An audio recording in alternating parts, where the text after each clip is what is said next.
Cornelius R. Neal Alexander Humanitarian Award is dedicated to the memory of a long-time Chief Hearing Examiner of the Commission on Human Rights, Neal Alexander. For some 20 years, Neal Alexander worked as the key staff person with the Commission on Human Rights, holding hearings and drafting opinions on cases certified to the Commission on Human Rights.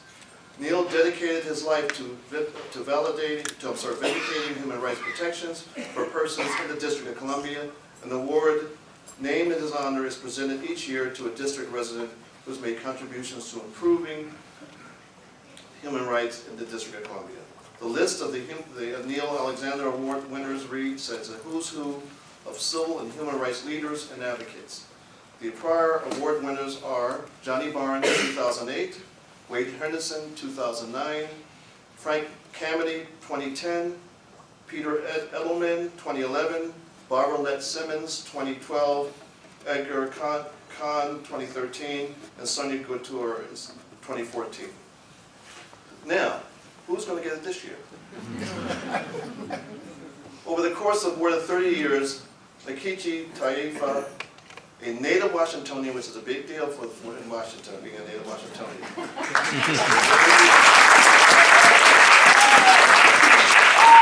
has made incredible contributions as an advocate for civil and human rights in the District of Columbia and our nation as a whole, and I would dare say internationally. Nakichi has focused her life's work in addressing civil and human rights issues, as seen through her work with the National Conference of Black Lawyers, the American Civil Liberties Union, the Women's Legal Defense Fund, and the National Prison Project, in a private practice focused on serving indigent adults and juveniles, or in her current position with the Open Societies Foundation, where she is focusing on issues involving federal sentencing reform, accountability in federal law enforcement, re-entry of previously incarcerated persons, and prison reform. And just for those things alone, you should get this award. Ms. Taifa has been an advocate for both individual and systematic change as a founding member of the National Coalition of Blacks for Reparations in America, the convener of the Justice Roundtable, a district-based advocacy network advancing criminal justice policy reforms, and an adjunct professor of law at Howard University, and the founder of the law school's award-winning Equal Justice Program, where she has expanded the opportunities for students to do pro bono work and pursue careers in public interest. Ms. Taifa's efforts as an advocate has garnered such respect that she's been tasked with delivering the opening statement for the prosecution for both People's International Tribunal of Justice, for Mumia Abu Jamal, and the International Tribunal on Hurricanes Katrina and Rita. She's also served as a consultant or board member for multiple organizations, including the Kwanzaa Children's Party, Inc., Leadership Conference on Civil Rights Steering Committee on DC Statehood, and the local Roots Public School Charter School, Roots Public Charter School. She served as a particularly active member and chair of the DC Commission on Human Rights for 8 years from 2007 to 2015. During her tenure as chair, she worked on instituting a number of initiatives, and during a time when there were only 3 confirmed members on the commission, she and her 2 stalwarts commissioners served on every tribunal and commission committee so that the district could maintain a viable human rights commission. She served the 3 people who took care of all the work that had to be done in that commission, and that's incredible. And for that, you deserve that award. We have 15 minutes. She's been honored numerous times for her incredible service to our city and to the country, and it's with great pleasure that the DC Commission on Human Rights honors her on the winning of the 2015 Cornelius R. Neal Alexander Humanitarian Award, Nakichi Taifa, Esquire.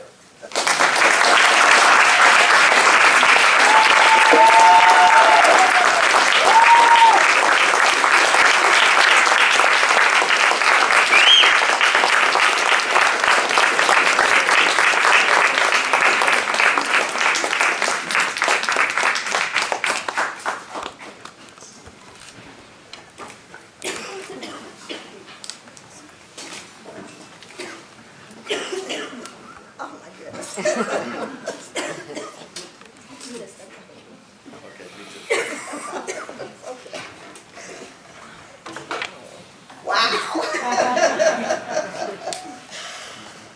Oh my goodness, Chairman Earl Folks, Director Palacio, thank you so very, very, very much for these wonderful, kind words. I am both flattered and very much humbled by this award.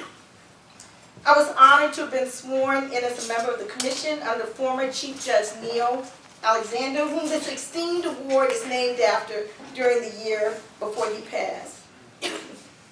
So I would like to thank again Chairman Folks and the fellow commissioners that are here and those that are not here, administrative law judges, Harris and Howard, and none other than Chief Judge David Simmons. Thank you so very much. I'd like to thank again the Director of the Office on Human Rights, Monica Palacio, and her wonderful staff. And I want to state that as a lifelong resident of the District of Columbia, I am really, really proud to state that the D.C. Human Rights Act is one of the most comprehensive acts in the country. I would like to congratulate all of the young people who are here today who produced those phenomenal human rights projects out in the front. Displaying your knowledge of the act. And I would like to acknowledge my, she don't like me to say it, but my 92-year-old mother, Josephine Colwell, who's here based in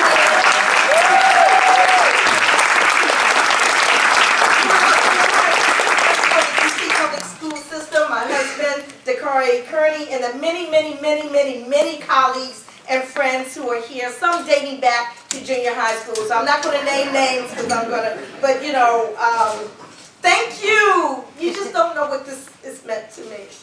I would like to acknowledge also today, December 9th, as the 150th anniversary of the 13th Amendment to the United States Constitution. Most people realize the wording, neither slavery nor involuntary servitude shall exist. But there's an exception clause of which I've really spent most of my career trying to fight against. The exception is except as punishment for a crime. So I just want to acknowledge that today was the day of the signing of that amendment. So, I was asked by a couple of people to share a little bit about myself, and I will do that. But at the same time, I also want to say a little bit about the issues. So about myself, I was born the year of the legendary Brown versus Board of Education decision. This was 1 year before Rosa Parks defied the laws of this land and was ungraciously jailed. It was also 1 year before the body of Chicago's 14-year-old Emmett Till was found at the bottom of Mississippi's Tallahatchie River. It was 8 years before the indomitable Fannie Lou Hamer determined to register to vote. And you know, each of these events involved policy changes and the law, and each of them left deep imprints upon my soul.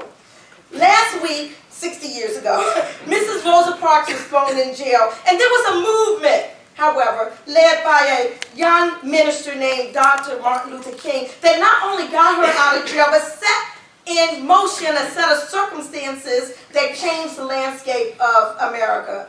And since that time of the Civil Rights Movement, there have been other movements as well. The Women's Rights Movement, the Anti-War Movement, the Black Power Movement, the Gay Rights Movement, the Environmental Movement, and more. And now I submit it's time for another movement to take its place in history. And it is what I call the Justice Movement, the movement against mass incarceration, what has been called youth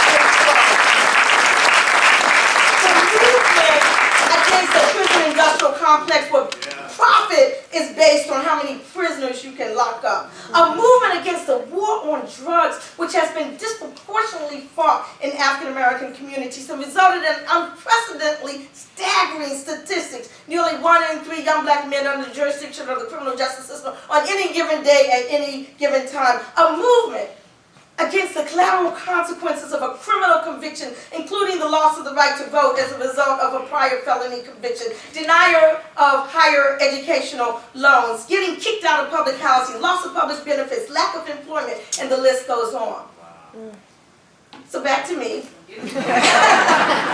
I spent my entire career as an advocate for justice, and I'm speaking right now to the young people who are here from the various high schools. What has my career allowed me to do? It has allowed me to go to sleep every night, confident that I have helped to make a difference. I don't say that to impress, but rather to impress upon you that you can make a difference. The mid-'80s through the mid-'90s were very, very busy years for me as a young lawyer in the field of social justice.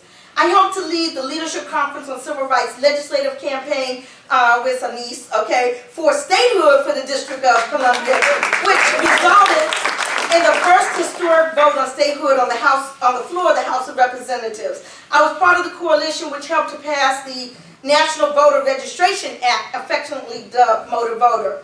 I advocated in support of a congressional bill to establish a commission to determine whether African Americans should be granted reparations from the United States government, and got the D.C. City Council to adopt the resolution. See, most folks don't know about these things that were happening in the early 90s, late 80s and early 90s.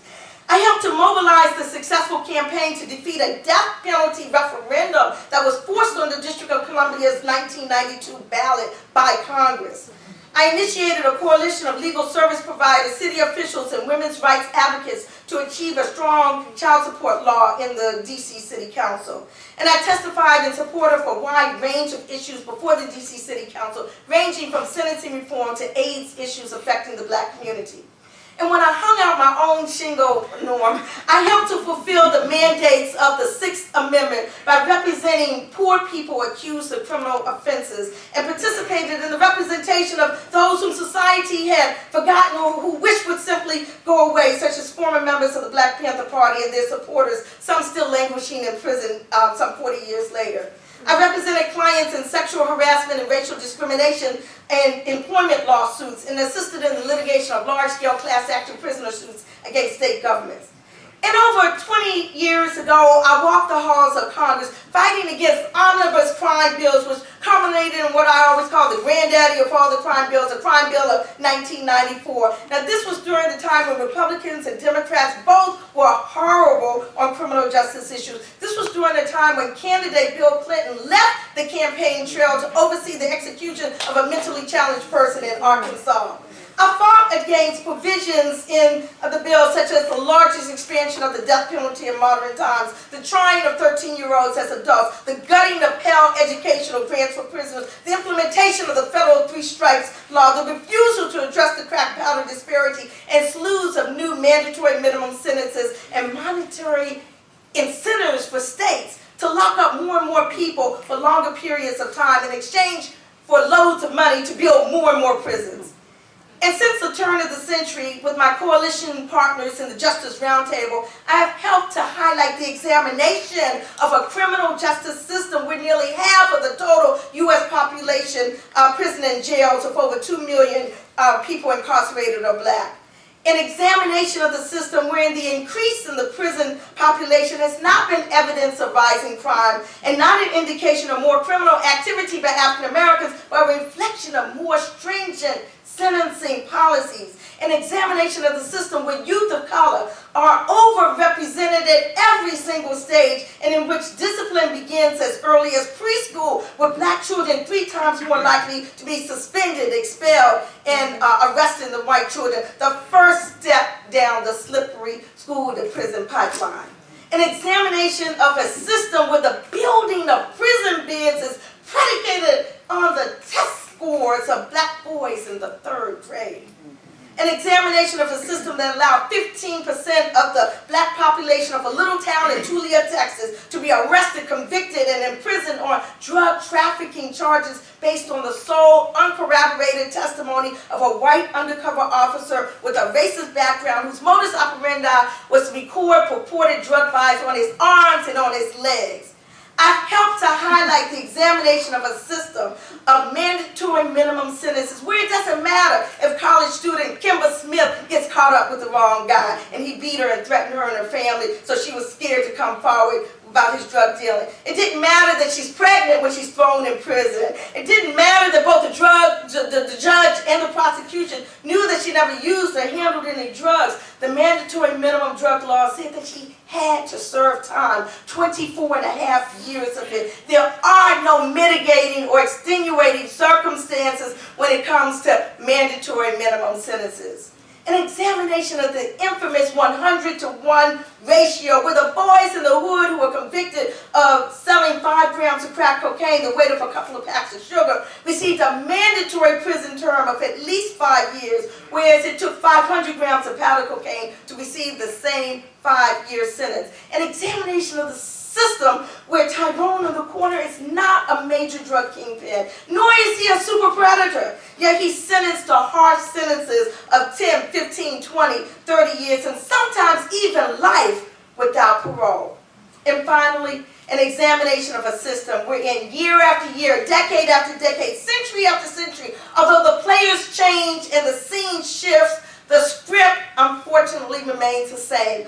Unequal justice. It doesn't matter whether the issue is vigilantism or police brutality, prosecutorial abuse, or unjust sentencing. As a race, blacks have been subjected to a double standard of justice. The names, the groups, the events spanning the decades are legion. The Scottsboro Boys, Emmett Till, the Attica Rebellion, Rodney King, Amadou Diallo, Abner Louima, the Jenna Six, Troy Davis, Oscar Grant, Trayvon Martin, Michael Brown, Eric Garner, Ayanna Jones, Freddie Gray, Vakia Boyd, Sandra Bland, Laquan McDonald, and the list goes on and on. You see, you thought what was happening with the police was always justice, when in actuality, many times it was just us.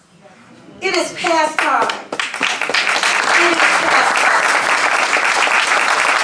that we confront the disastrous policies of the past half-century. This country's mammoth experiment in mass incarceration has been an abysmal failure. Kudos to Michelle Alexander for popularizing the analogy of today's system of mass incarceration with earlier systems of social control such as Jim Crow. Yes, we are talking about the institutionalization of second-class citizenship once one is released from prison. Yes, we are talking about disparate treatment and profiling, arrest and sentencing, but we may also be talking about the possible extermination of generations as well. So, today, my work has been about trying to change many of these provisions and dramatically shifting the narrative on criminal justice reform. I've helped to actualize this new narrative, which resulted in the passage of the Second Chance Reentry Bill in 2008, followed in 2010 with the passage of the Fair Sentencing Act, which reduced the disparity between crack and powder cocaine. And history is being made right now with Hill consideration of the bipartisan Federal Sentencing Reform and Corrections Act, whose provisions include retroactivity of the Fair Sentencing Crack Disparity Act, significant expansion of the federal safety valve to get one out from under a mandatory minimum sentence, the elimination of the federal 3 strikes law, significant expansion of compassionate release, and the abolishment of juvenile life without parole, to name a few.